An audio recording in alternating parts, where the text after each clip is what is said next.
Hello, today I'll be talking about good and evil. Is there good and evil? I believe evil and good is only defined by someone who is raised up to believe what good and evil is. An example of that would be,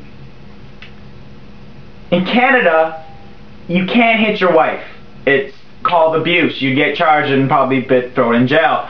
But in another country, you are allowed to hit your wife. It is widely accepted to beat up your wife. See, in all culture it's wrong, but in their culture it's accepted. Well then, is there a universal evil or good no matter what culture you're in? Is there something that just will always be evil or good, or is it always just the culture that defines that? No, I would say that culture is what defines right and wrong. That is where any human being knows what's evil or what is good. It comes from that. There is no absolute good or evil. It's just defined by how you were raised and how you were brought up. And saying that then, how about like rape, torture, child abuse, sexual abuse? If this is true, then theoretically, couldn't our society evolve, or our culture norms, like what's normal for our culture, turn into these horrific things that we now see as evil, or should see as evil? And if that is so, what can stop that? Wouldn't a universal evil or good help us define the boundaries of human nature? And according to statistics, the stats in Canada, 1 in 4 women are already abused before they're 18. And 1 in 8 men are already abused as well before they're 18 as well. So, our culture seems to be leaning to that right now. So, what would you say on this? Well, there are things that are wrong right now, universally, right and wrong right now, but through history, like through our future, we'll get so sophisticated that we will improve our society. So in the past, what has been universally right is now wrong. But in our future, we will consistently get better and better. So there will be, in a sense, universal good and evil. But it is only still defined by the era that we all live in.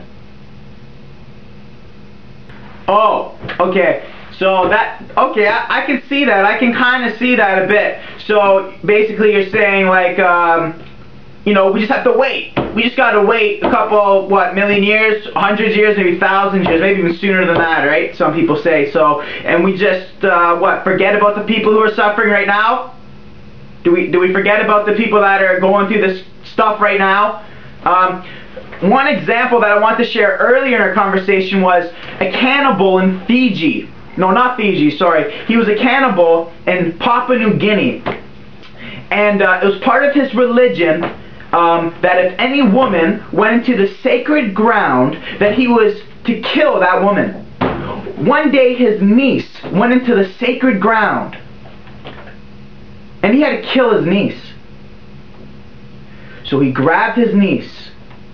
He went to the waterfall, throwing her in. Before he threw her in, everything in his heart, everything that was in him was saying, don't throw her in. Don't throw her in. That's how he describes it. That's just his testimony. So I think there is a universal good and evil. You decide for yourself. Obviously, guys, the conclusion is this, is that if there is a universal good and evil, then that means somebody had to start it. Or something had to start it. What was it? Who was it that started it? And I believe that person came down to earth and showed us that I am the lawgiver, that I am the good, that anything opposite of me is evil. And I believe that's Jesus Christ, guys. I believe he came down and he said, look at me, I am the goodness. I am the truthfulness. Live like me. This is good. He is good. But you can never ever amount to that good. Look at your clothes, the food you buy. Everything in North America reeks of burdening other men so that we can have a profit. You need forgiveness and grace in your life, man. We have done so much evil as a nation. Christ wants to give you this forgiveness and grace. Ask for it now. Ask for the Holy Spirit.